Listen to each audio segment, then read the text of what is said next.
제사를 드리네 마음 열어 내 삶을 드리네 주를 봅니다 끝없는 사랑 나 회복시키네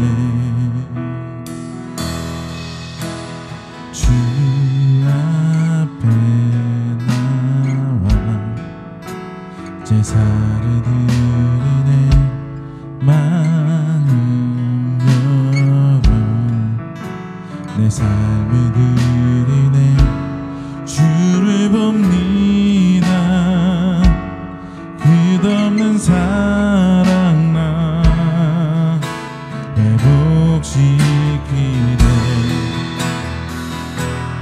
이제는 들어주오네 그 능력 날 새롭게 주님의 사랑 날 만드시니 내 모든 두려움 사라지네 폭풍 속에도 주 붙들고 믿음으로 주와 걷네 주님의 사랑 날 만드시니 모든 두려움 사라지네 폭풍 속에도 주 붙들고 믿음으로 주와 걷네 단거리 언덕 넘어 그 어느 날 주 안에 온전케 되니 주 안에 온전케 되니 아멘.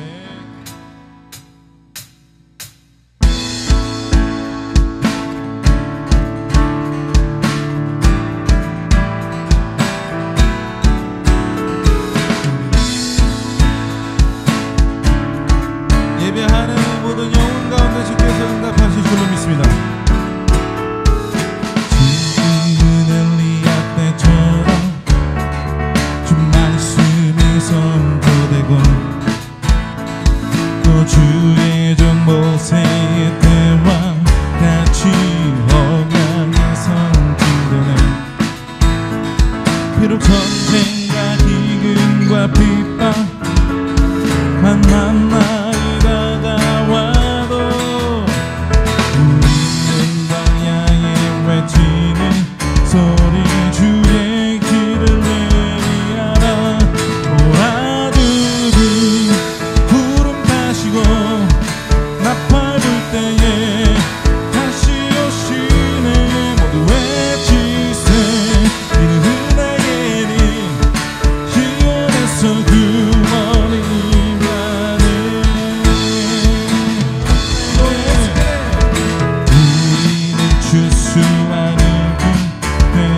주 말씀을 선포하라 몰아주는 구름 타시고 나팔 불 때에 다시 오시네 외치세 은혜의 님 시온에서 구원이 안에 몰아주는 구름 타시고 나팔 불 때에 다시 오시네 외치세 은혜의 님 시온에서 구원 다시 한번 몰아주는 구름 타시고 나팔 불 때에 다시 오시네 외치세 은혜의 님 시온에서 구원이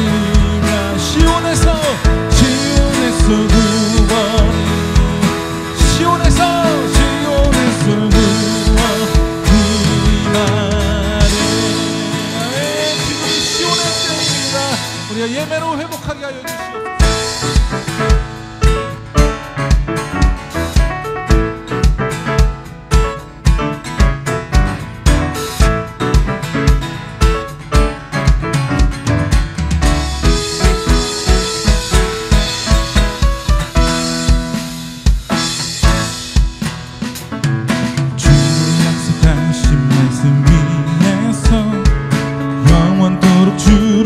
찬송하리라.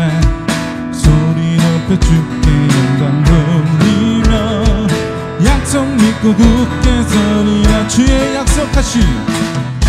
약속하신 말씀 위에서 세상 염려 내게 엄습할 때에 말씀으로 힘써 싸워 이기며 약속 믿고 굳게 서리라.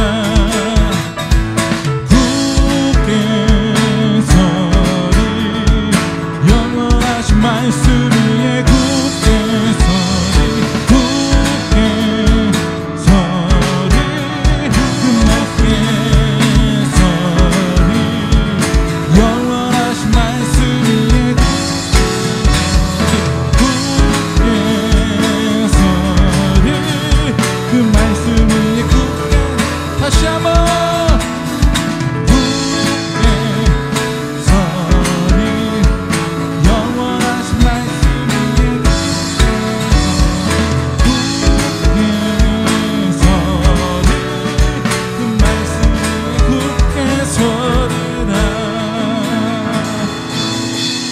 마음속 깊이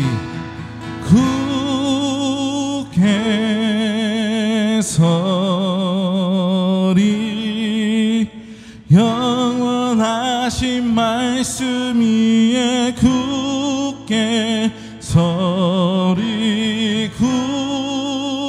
굳게 서리.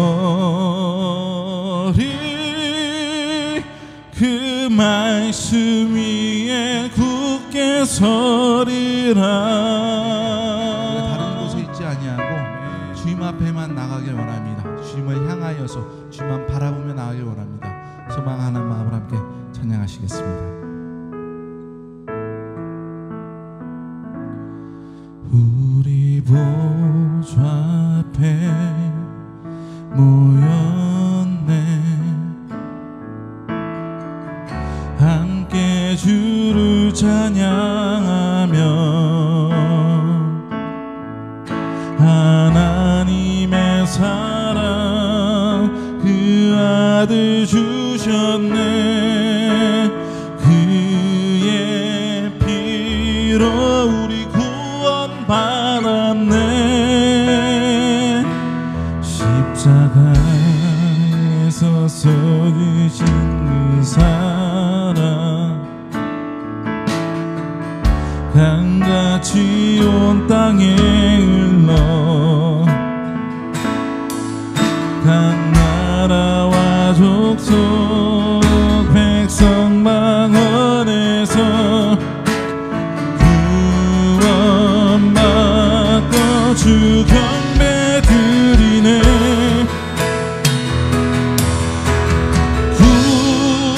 구원하심이 보좌에 앉으신 우리야. 구원하심이 보좌에 앉으신 우리 하나님과 어린 양께 있도다. 구원하심이 보좌에 앉으신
마태복음 13장 36절에서 43절까지 제가 봉독해 드립니다. 이에 예수께서 무리를 떠나사 집에 들어가시니 제자들이 나와 이르되 밭의 가라지의 비유를 우리에게 설명하여 주소서.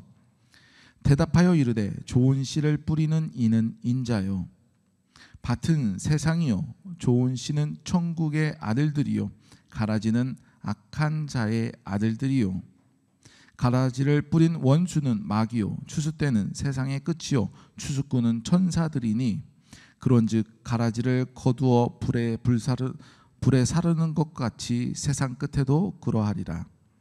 인자가 그 천사들을 보내리니 그들이 그 나라에서 모든 넘어지게 하는 것과 또 불법을 행하는 자들을 거두어내어 풀무불에 던져 넣으니 거기서 울며 이를 갈게 되리라. 그때의 의인들은 자기 아버지 나라에서 해와 같이 빛나리라. 귀 있는 자들은 들으라. 아멘. 요즘 아이들이 학교를 가지 못하고 있지 않습니까? 그래서 집에서 TV 혹은 인터넷으로 수업을 대신하고 있는데, 그래서 저도 저희 아이가 보는 그 수업을 같이 볼 때가 많이 있었습니다. 요즘 아이들이 보는 그 교과서를 펴보니까 예전에 제가 학교 다니던 때의 교과서와는 상당히 비교할 수 없는 그런 모습이었어요. 물론 예전 교과서도 초등학교 1학년이면 초등학교 1학년 수준에 맞는 그림과 글자와 단어들로 돼 있었지만 요즘 아이들 교과서 비할 때가 아니더라고요. 교과서 뒤쪽에 아이들이 붙일 수 있는 스티커 놀이 할 수 있는 스티커도 붙어 있고, 뭐 작은 보드 게임도 할 수 있는 말판이나 주사위를 만들 수 있는 것들, 뭐 꾸미기 할 수 있는 작은 공작, 간단한 공작거리들, 뭐 이런 것들이 부록으로 막 붙어 있더라고요.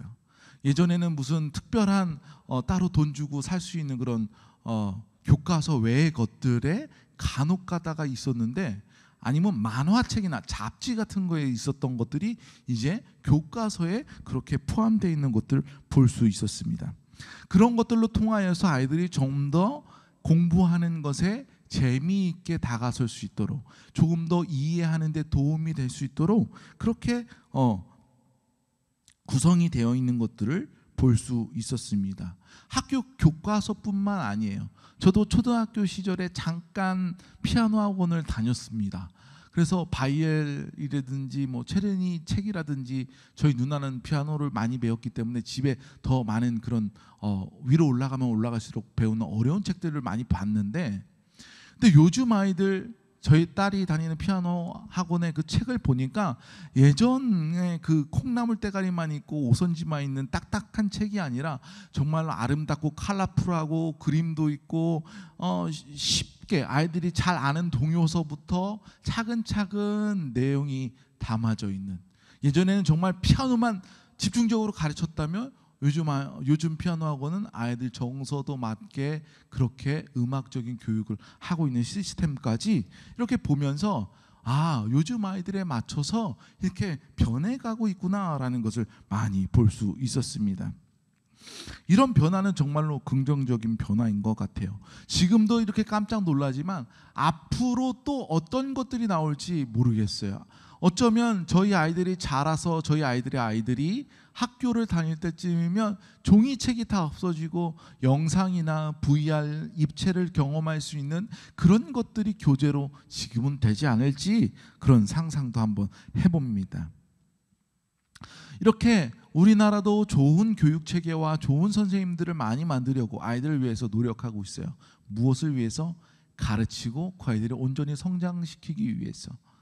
우리 예수님께서 정말로 좋은 선생님이셨는데, 이런 좋은 설교자셨는데, 예수님께서는 어떻게 사람들에게 접근하셨을까요? 우리나라는 정말로 감사하게도 지금도 이런 방역 체계나 이런 것들로서 세계적으로 이름을 떨치고 있지 않습니까? 이것만큼이나 먼저 이름을 떨치게 된 게 있는데 뭔지 아십니까? 문맹률. 예, 문맹률. 글자를 모르는 사람이 있는가 없는가를 따질 때 우리나라는 지금은 거의 90% 이상이 다 글자를 안다라는 것이죠. 현재는 고등학교 2학년과 3학년까지 무상교육이 시행되고 있고 내년 2021년부터는 전 학생이 다 무상교육으로 시행될 예정이라고 하는 기사를 보았습니다.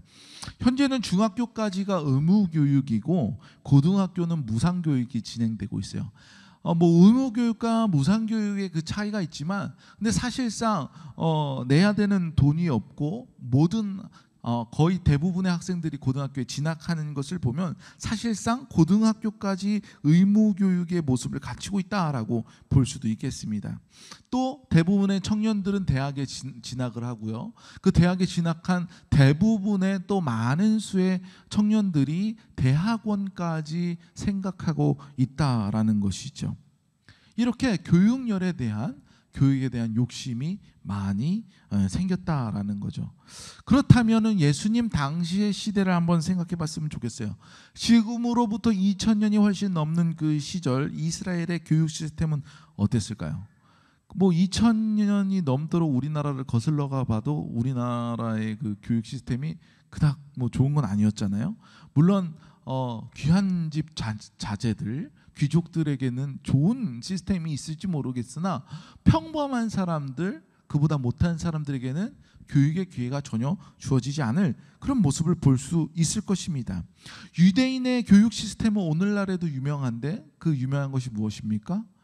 부모가 자녀에게 전해주는 그런 시스템이 있었어요. 그런데 이 예수님 시대의 당시 생활을 한번 생각해 보십시다.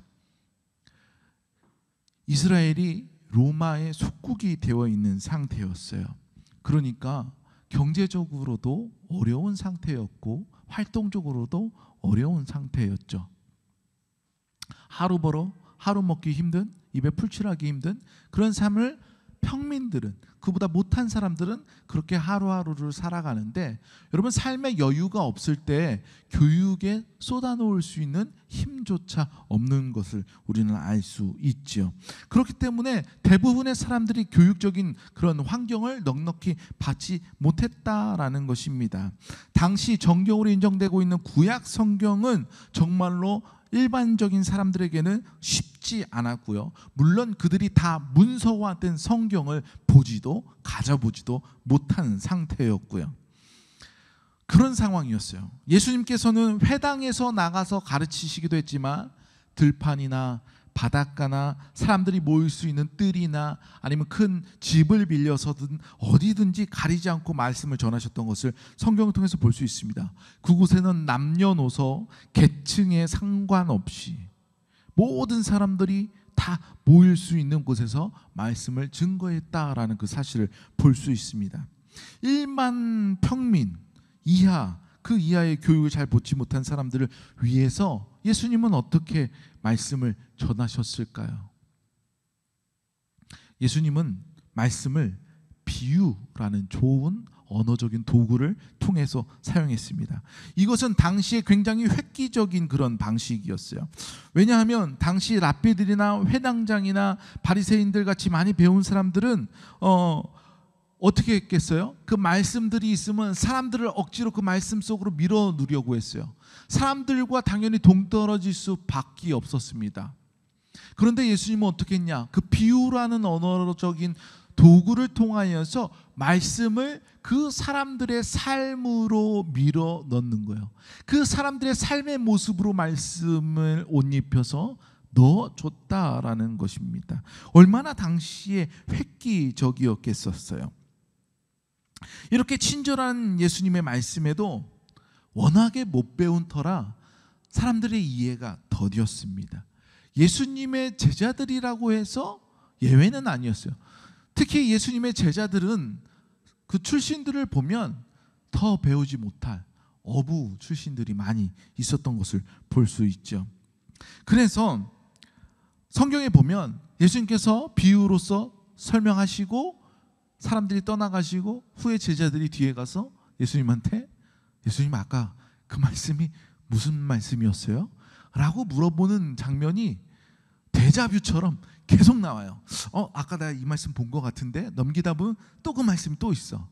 계속 제자들이 이해 못하고 예수님은 제자들에게 따로 그 속뜻을 풀이해주고 또 그래도 이해 못하는 모습들이 발견되고 있습니다. 오늘 본문에도 36절 말씀을 보니까 그 전에 밭에 가라지 비유로 말씀하신 것이 있었는데 제자들이 이해를 못했어요. 그래서 또 예수님께 제자들은 이 이야기가 무슨 이야기인지 여쭤보고 있는 장면이 나타나고 있습니다. 예수님께서는 그러면 어떻게 해요? 또 계속해서 설명해 주시고 가르쳐 주시죠. 이런 과도한 친절을 베푸시면서 말씀을 전하시는 이유를 오늘 본문 바로 전 34절, 35절 말씀을 보면 명확하게 알 수 있어요. 뭐라고 말씀하고 있냐면 예수께서 이 모든 것을 무리에게 비유로 말씀하시고 비유가 아니면 아무것도 말씀하시지 아니하셨으니 이는 선지자를 통하여 말씀하신 바 내가 입을 열어 비유로 말하고 창세부터 감추인 것들을 드러내리라 함을 이루려 하십니다. 사람들한테 창세전부터 나타내려고 했던 그 천국의 비밀, 천국의 비밀이 뭐예요? 곧 구원에 대한 그 사실들을 나타내려고 했다라는 거예요. 사람들 모두에게. 그래서 내가 비유로 얘기한다라는 거예요. 제가 가진 성경책에는 소제목이 이렇게 붙어 있어요. 비유로 말씀하신 까닭. 예수님께서 비유로 말씀하신 까닭은 사람들이 쉽게 알게 하기 위해서 그 천국의 비밀을 이제 다 까놓고 나타나기 위해서 그렇게 말씀하셨다라는 거예요. 예수님 이전의 말씀들은 어땠습니까? 조금만 잘못하면 국물도 없어. 너 율법을 어기면 천국은 국물도 없어. 어려워? 그래도 해야 돼. 이런 말씀이었어요.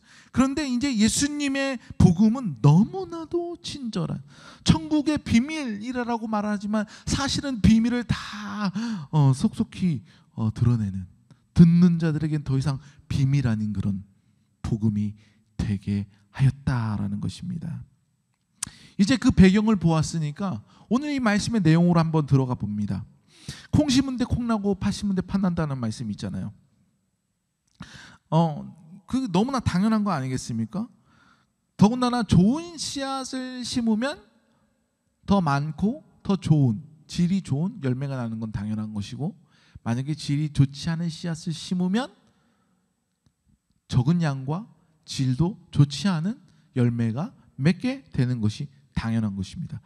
만약 좋은 씨앗, 나쁜 씨앗은 고사하고 열매를 맺지 못하는 어떤 씨앗을 심었을 때는 마찬가지로 열매를 맺지 못하는 것이 당연한 이치인 것입니다. 농부가 굉장히 열심히 있는 사람이에요. 농사에 대해서 지식도 빠삭하고 그러고 그 곡식에 대해서도 지식이 굉장해요. 경험도 풍부해요. 그럼 이 사람을 우리는 좋은 농부라고 불러본다고 생각해 보십시다. 그럼 이 좋은 농부는 씨앗에 대한 것도 너무나 잘 알 것이에요. 어떤 씨앗이 좋은 종자의 씨앗이구나, 이 좋은 씨앗을 내가 심게 되면 많은 열매를 얻을 수 있겠구나 라는 것을 너무나 잘 알고 심고 잘 가꿀 것입니다.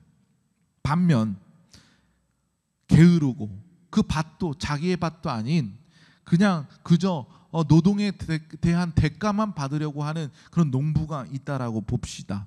씨앗을 구입하는데 나쁜 씨앗을 대충 구입하고 차액은 그냥 남겨 먹으려고 했다라고 쳐봅시다. 이 농부 나쁜 농부라고 해요. 나쁜 농부가 심은 그 씨앗은 질도 당연히 좋지 않을 것이고 많은 열매도 기대할 수 없을 것입니다. 물론 오늘 본문에는 이런 나쁜 농부에 대한 이야기는 나오지 않지만 다만 37절 말씀에 보면 좋은 씨를 뿌리는 이는 인자요. 이 좋은 농부에 대한 이야기가 나와요. 이 좋은 농부가 누구냐라고 하면 바로 나다라고 말씀하고 있어. 나 하나님이 보내신 독생자 예수 그리스도가 그 씨를 뿌리는 자다라고 말씀하고 있다라는 거예요. 여러분, 하나님께서는 모든 천지를 창조하신 분입니다. 모든 땅을 만드셨어요. 모든 사람을 지으신 분입니다. 하나님보다 그 씨앗에 대해서 잘 알 수 있는 사람이 없어요. 하나님이 좋은 농부예요. 예수님도 그와 같은 지혜를 가지고 씨앗을 심을 때에 예수님보다 좋은 씨앗을 심을 수 있는 분이 누가 있겠습니까?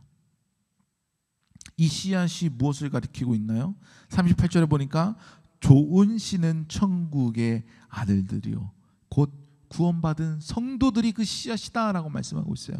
예수님께서는 오늘날 너희가 바로 나의 좋은 씨앗이야, 지금 내가 너희들을 세상의 씨앗으로 심고 있어 라고 말씀하고 있다라는 거예요. 바로 복음을 듣고 복음을 믿으면 복음대로 살아가는 여러분이 좋은 씨앗이고 예수님을 닮아 좋은 열매를 기대할 수 있는 성도 여러분이 그 씨앗이다라는 말입니다.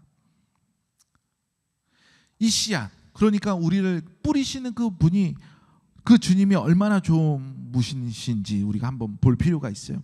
오늘 본문 앞에서 말씀드린 것과 같이 지금 이 본문은 제자들이 앞에서 이야기한 비유를 이해하지 못해서 예수님께 여쭤보고 다시 설명하는 부분이에요. 그러니까 그 앞에 보면 이 얘기의 디테일이 조금 있습니다. 어떤 이야기가 있냐면 주인이 밭에 씨앗을 심었어요.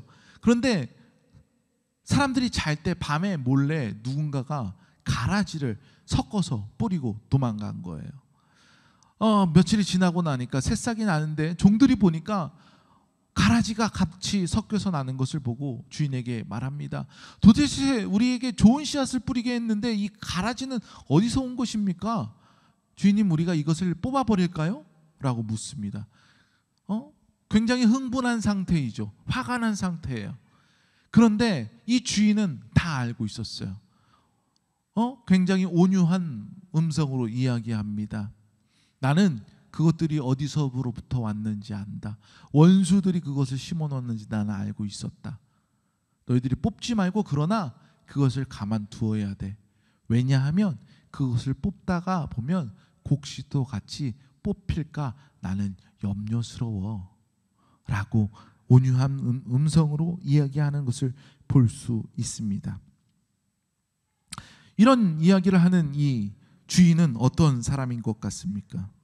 농사꾼이라면 어쩌면 열매를 맺는 곡식과 가라지를 어린 그 싹이 날 때부터 구분할 수 있는 그 시각이 분명 있을 수도 있겠다라고 생각할 수도 있어요. 그런데 우리가 하는 일이, 사람이 하는 일이 어떻게 하다 보면 실수도 했잖아요.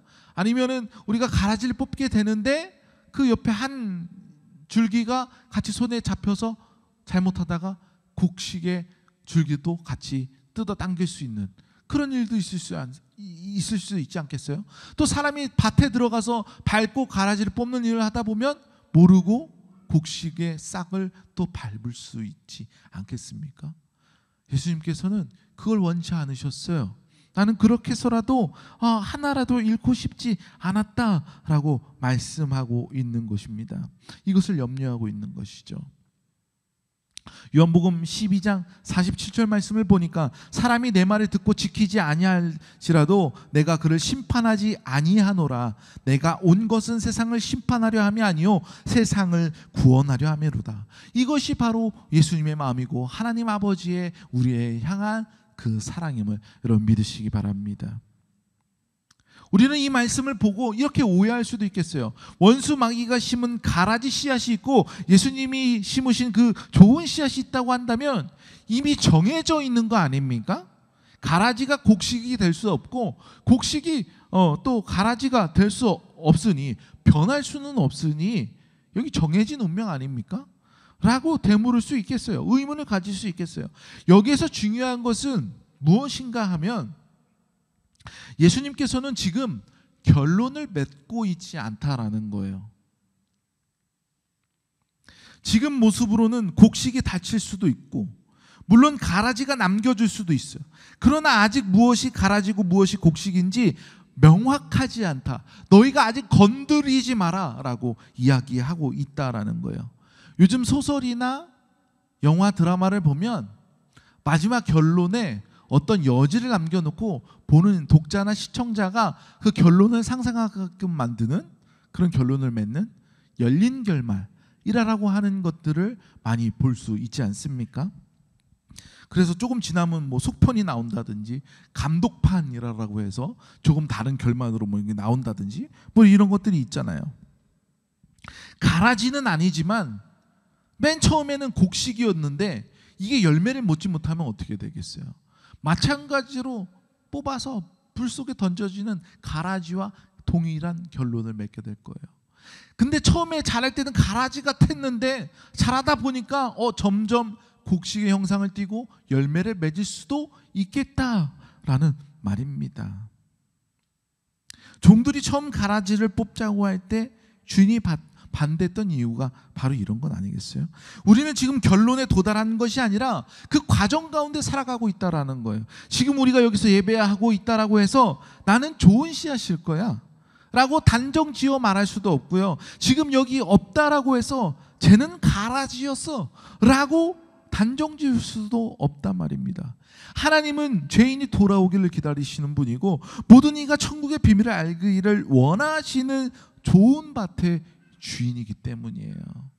하나님은 지금도 참고 기다리시는 줄로 여러분 믿으시기 바랍니다. 우리가 살아가고 있는 이 세상은 정말 많은 시험거리와 어려움이 있는데, 그런데 하나님께서 처음 지으신 그 세상은 어땠을까요? 그렇지 않았어요. 원래 하나님이 지으신 그 세상은 우리가 살아가기 알맞도록 만드셨는데 우리가 이 세상을 살아가다 보니까 우리 때문에 이 세상이 이렇게 된 거 아니겠어요? 원래 하나님의 디자인은 이런 게 아니었단 말입니다. 오늘 본문 중에 보면 38절에 보면 밭은 뭐라고 말씀하고 있어요? 세상이라고 말씀하고 있지 않습니까? 우리는 원래 세상 속을 살아가도록 말씀하고 있어요.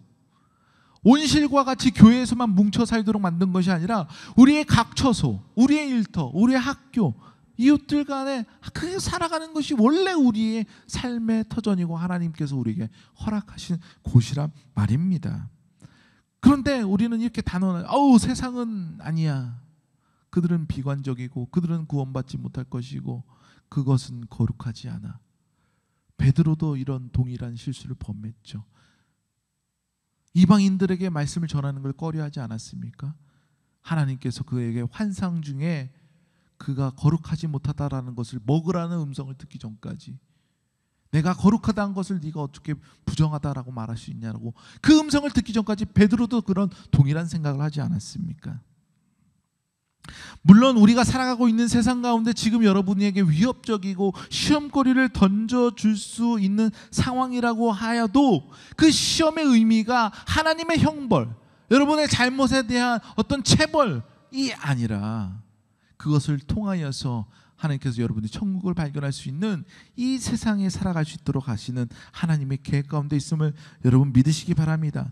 하나님은 이 세상을 우리에게 주셨고 그곳에 또한 우리의 교회를 주셨고 우리의 예배의 처소가 있는 것이고 우리는 이 세상 속에 살아가는 삶의 영적 방향 속에서 어떻게 성장해 나가는가, 그것이 포커스가 되어야 된다라는 거예요. 내 상황이 지금 어떻게 되었는가가 중요한 것이 아니라 이 상황 속에서 내가 어떻게 성장해 나가고 어떻게 곡식으로 자라가고 어떻게 열매를 맺으러 나가는가, 내가 좋은 씨앗으로 좋은 곡식으로 남겨질 수 있는가, 그 과정이 우리의 삶에 중요하다라는 거예요. 그렇기 때문에 내 삶이 이런 건 하나님 책임입니다.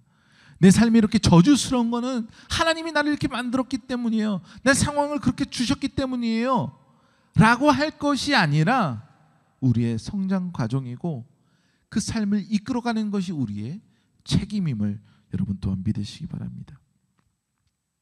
본문 42절 43절에 보니까 가라지가 불태워질 때에 의인들은 아버지 나라에서 해같이 빛나리라 라고 말씀하고 있어요. 여기서 끝나는 것이 아니라 그 다음에 뭐라고 말씀하십니까?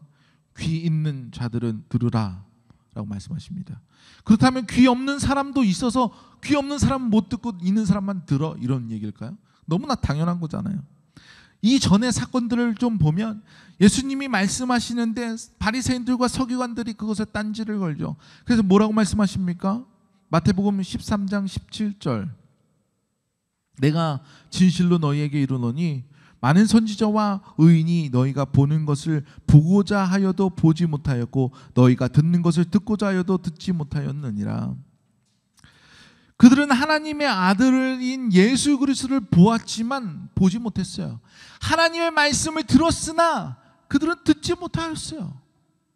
그토록 기다렸는데 이제 우리에게는 하나님의 그 사랑의 마음으로 모든 구원의 비밀을 열어주셨어요. 이미 우리에게 주셨습니다. 우리는 또 보았어요. 들었어요. 하지만 아직 우리가 그 과정을 걷고 있어요. 결정이 나지 않았단 말입니다. 이때에 결정이 나지 않은 아직 이때에 우리는 좋은 씨앗으로, 좋은 곡식으로, 많은 열매 맺는 성도로 성장하기를 결심하고 결단하는 삶을 살아가야 되는 줄로 믿습니다. 또한 여러분의 삶의 모습을 보고 아직도 가라지의 삶을 살아가고 있는 누군가가 있다면 우리의 삶을 보고 그 열매 맺는 삶으로 돌아올 수 있도록, 좋은 씨앗이 되어질 수 있도록 우리가 많은 영혼들에게 복음의 가교가 되어지는 그러한 성도의 삶을 살아가시기를 주님의 이름으로 축복을 드립니다. 이 시간 함께 찬양하시면서 기도하실 때 우리의 삶을 주님 앞에 드리길 원합니다. 우리의 삶이 주의 좋은 씨앗, 주의 열매 맺는 삶 되게 하여 주시옵소서. 아직 결정되지 않은 구원하심이 보좌에 앉으신 우리 안에 이 시간 우리 함께 기도하십니다. 사시는 주님, 우리가 당신을 따라 나갈 수 있도록, 주님 나갈 수 있도록 우리의 마음을 붙들어 주시옵소서. 우리가